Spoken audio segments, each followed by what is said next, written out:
எல்லோரோட வாழ்க்கையிலும் யாரோ ஒரு பிரபலம் இன்ஸ்பிரேஷனாகவும் ரோல் மாடலாகவும் இருந்திருப்பாங்க.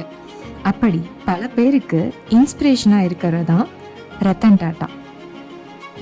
இந்தியாவின் மிக நீண்ட பாரம்பரியம் கொண்ட டாடா குடும்பத்தின் வாரிசான ரத்தன் டாடாவின் தனிமனித வருவாய் இந்தியாவின் நம்பர் 1 பணக்காரரான முகேஷ் அம்பானியை விட அதிகம் என புள்ளி விவரங்கள் கூறுகின்றன. ஆனால் எந்த ஒரு பணக்காரர்கள் பட்டியலிலும் ரத்தன் டாடாவின் பெயர் வருவதே இல்லை. ஏன் எப்போதும் பட்டியலில் வராத பணக்காரராக ரத்தன் டாடா இருந்து வருகிறார் என்பதற்கான விடையை அறிந்து கொள்ள முதலில் ரத்தன் டாடா யார் என்பதை தெரிந்து கொள்ள அவசியமாகிறது. 1937 டிசம்பர் 28 சூரத்தில் பிறந்தார் ரத்தன் டாடா. இந்தியாவின் மிகப்பெரிய தொழில் சாம்ராஜ்யமான டாடா குடும்பத்தில் பிறந்த ரத்தன் டாடாவின் பாலிய பருவம் கடும் வேதனைகளையும் அவமானங்களையும் சந்திக்க வேண்டியதாக இருந்தது. டாடா சாம்ராஜ்யத்தை நிர்மாணித்த ஜம்ஷெத் டாடாவின் மகன் ரத்தன்ஜி டாடாவின் வளர்ப்பு மகனான நாவல் டாடாவுக்கும் டாடா குடும்பத்து பெண்ணான சோனு டாடாவுக்கும் திருமணம் நடத்தி வைக்கப்பட்டது. அந்த தம்பதிக்கு பிறந்தவரே ரத்தன் டாடா. தந்தை நாவல் டாடாவுக்கும் தாய் சோனு டாடாவுக்கும் அடிக்கடி சண்டை ஏற்படுவதை தினந்தோறும் பார்த்த ரத்தன் டாடா கடும் வேதனை அடைந்தார். பெற்றோர் இருவரும் சண்டை போடக்கூடாது என்று அவர் எவ்வளவோ முயற்சி செய்து பார்த்தார். ஆனால் அது எதுவுமே பலன் அளிக்கவில்லை. ரத்தன் டாடாவுக்கும் 10 வயதாக இருக்கும்போது அவரது பெற்றோர் இருவரும் பிரிந்து சென்றனர். இதனை ரத்தன் டாடாவால் ஏற்றுக்கொள்ள முடியவில்லை. அவர் மனதில் ஆறாத ரத்தை ஏற்படுத்தியது. தாய் பாசத்திற்கு ஏங்கிக் கொண்டிருந்த ரத்தன் டாடாவிற்கு அவரது பாட்டி நவாஜ்பாய் டாடா இன்னொரு தாயாகவே மாறினார். பாட்டியின் அரவணைப்பில் வளர்ந்து கொண்டிருந்த ரத்தன் டாடா மும்பை மற்றும் ஷிம்லாவில் பள்ளி படிப்பை முடித்தார். கல்லூரியில் எந்த துறையை தேர்ந்தெடுப்பது என கேள்வி எழுந்தபோது கட்டிடக்கலையை ரத்தன் டாடா தனது தேர்வாக முடிவெடுத்தார். குடும்ப தொழிலில் இருந்து ஒதுங்கி ஒரு வெற்றிகரமான கட்டிடக் கலைஞராக ஆக வேண்டும் என்பதே அப்போது ரத்தன் டாடாவின் எண்ணமாக இருந்தது. ஆனால் அவரது விருப்பத்திற்கு தந்தை நாவல் டாடா முட்டுக்கட்டை போட்டார். சிறு வயதிலிருந்தே இருவருக்கும் எந்த விஷயத்திலும் ஒத்துப்போகாமலே இருந்தது. அப்போது குடும்ப தொழில் படு பிஸியாக இருந்த நாவல் டாடா ரத்தன் டாடாவை குடும்ப தொழிலில் இறக்கிவிட வேண்டும் என திட்டம் போட்டு வைத்திருந்தார். இதனால் அவரை இயந்திர பொறியியல் படிக்க வேண்டும் என நிர்பந்தித்திருந்தார். இதில் ரத்தன் டாடாவிற்கு துளியும் விருப்பம் இல்லை என்றாலும் கண்டிப்பான தந்தையின் ஆணையை அவரால் மறுக்க முடியவில்லை. பாட்டி நவாஜ்பாய் டாடாவிடம் ஆசி பெற்று பாதி மனதுடன் இயந்திரம் பயில அமெரிக்கா சென்றார் ரத்தன் டாடா. ஆனால் அங்கு அவரால் முழு மனதுடன் கல்வியில் கவனம் செலுத்த முடியவில்லை. காரணம் கட்டிடக்கலையில் இருந்த அவரது ஆர்வம். தன்னால் இனி தந்தை வற்புறுத்தும் இயந்திர பொறியியலை தொடர முடியாது என பாட்டி நவாஜ்பாய் டாடாவிடம் கூறிய ரத்தன் டாடா தனக்கு கட்டிடக்கலையிலேயே அதிக விருப்பம் இருப்பதாக தெரிவித்தார். அவரது விருப்பத்தை புரிந்து கொண்ட பாட்டி நவாஜ்பாய் டாடா ரத்தன் டாடாவை கட்டிடக்கலை பயில ஏற்பாடு செய்தார். பாட்டியின் உதவியுடன் இயந்திர பொறியியலை தூக்கி போட்டுவிட்டு கார்னல் பல்கலைக்கழகத்தில் கட்டிடக்கலை துறையில் சேர்ந்து கொண்டார் ரத்தன் டாடா. இது அவரது தந்தை நாவல் டாடாவுக்கு கடும் ஆத்திரத்தை உண்டாக்கியது. ஆனால் அதை பற்றியெல்லாம் கவலைப்படாத ரத்தன் டாடா தனது கனவுகளை நோக்கி பயணிக்க தொடங்கினார். கார்னல் பல்கலைக்கழகத்தில் பட்டம் பெற்ற ரத்தன் டாடா ஹார்வர்ட் பல்கலைக்கழகத்தில் வணிக மேலாண்மை துறையில் சிறப்பு பட்டம் பெற்றார். 1961 IBM நிறுவனத்தின் பணிபுரிய ரத்தன் டாடாவிற்கு வாய்ப்பு கிடைத்தது.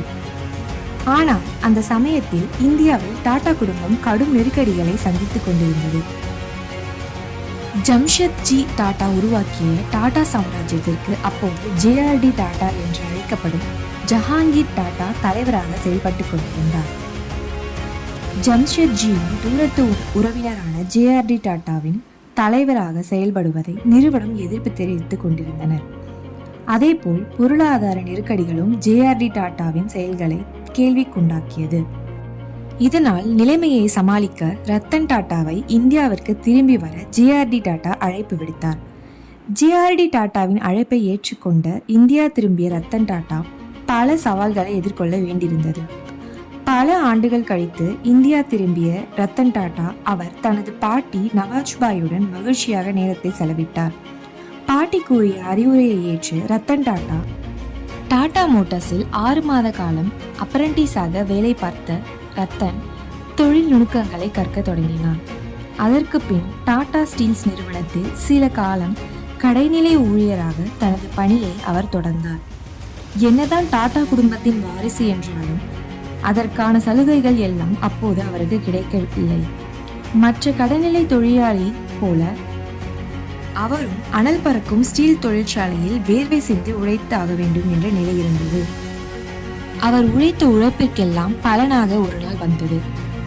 அந்த நாள் ஜேஆர்டி டாடாவின் முடிவு டாடா நிறுவனத்தின் தலைவராக ரத்தன் டாடாவை நியமிக்க வேண்டும் என்று முடிவெடுத்தார் ஜேஆர்டி டாடா.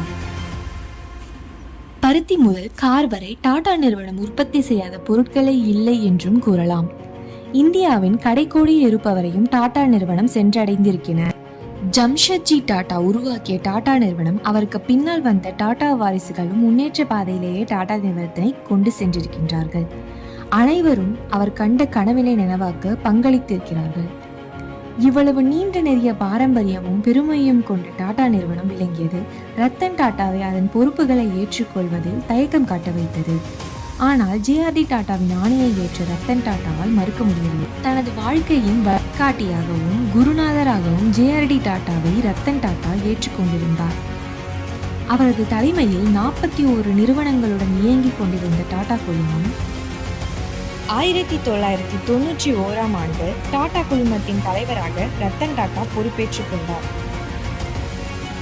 ஜேஆர்டி டாடாவின் தலைமையிலான 41 நிறுவனங்களுடன் இயங்கிக் கொண்டிருந்த டாடா குழுமம் பின்னாளில் 95 நிறுவனங்களாக கொண்ட மாபெரும் சாம்ராஜ்யமாகியது. சிறந்த விமான ஓட்டியாக இருந்த ஜேஆர்டி டாடா விளங்கியதால் இந்தியாவின் முதல் விமான சேவையை அவர் தோற்றுவித்தார். ஜேஆர்டி டாடா தொடங்கிய அந்த விமான சேவை நிறுவனத்தை நேரு தலைமையிலான மத்திய அரசு நாட்டுடைமையாக்கியது. அதுவே பின்னாளில் ஏர் இந்தியா விமான நிறுவனமாக உருவெற்றது. ரத்தன் டாடாவின் மறுபக்கத்தை பார்க்கலாமா?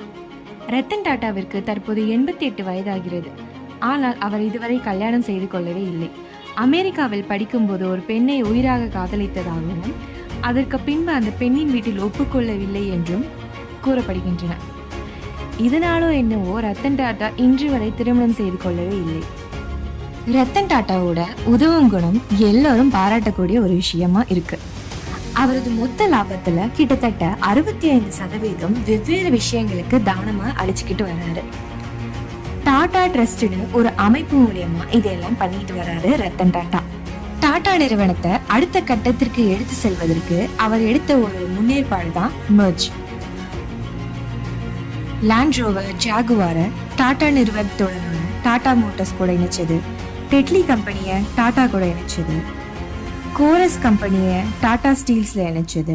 இப்படி பல்வேறு மெர்ஜுகள் டாடா முன்னேற பெரிய தூண்களாக இருந்துட்டு இருக்கு. கார் வெறும் பணக்காரர்களுக்கான விஷயங்களா இருக்கக்கூடாது என்று நினைத்த டாடா நடுத்தர மக்களுக்கும் கார் வாங்குற கனவை சாத்தியப்படணும்னு முடிவெடுத்தாரு.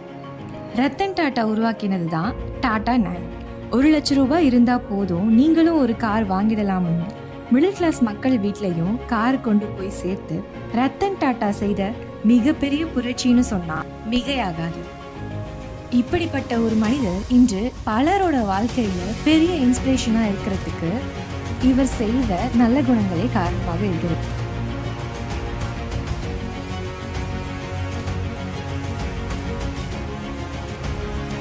இன்றைய நாள் நடக்கிற ஒரு விஷயத்தை பற்றி நான் சொல்கிறேன். ஜியோ மற்றும் ஏர்டெல் தனது கட்டண சேவைகளை உயர்த்தியிருக்காங்க.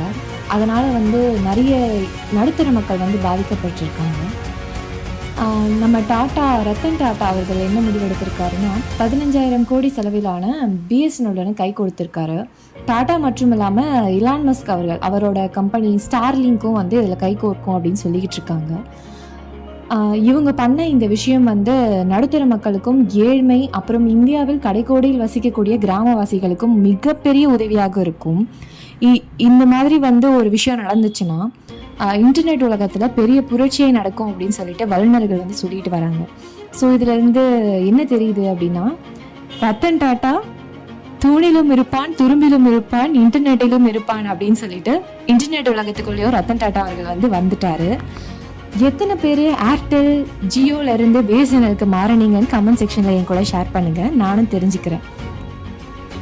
யாம் அறிந்த மொழிகளிலே தமிழ் மொழி போல் இனிதாவது எங்கும் காணும். நன்றி, வணக்கம். நான் உங்கள் அன்பிற்கினியான்.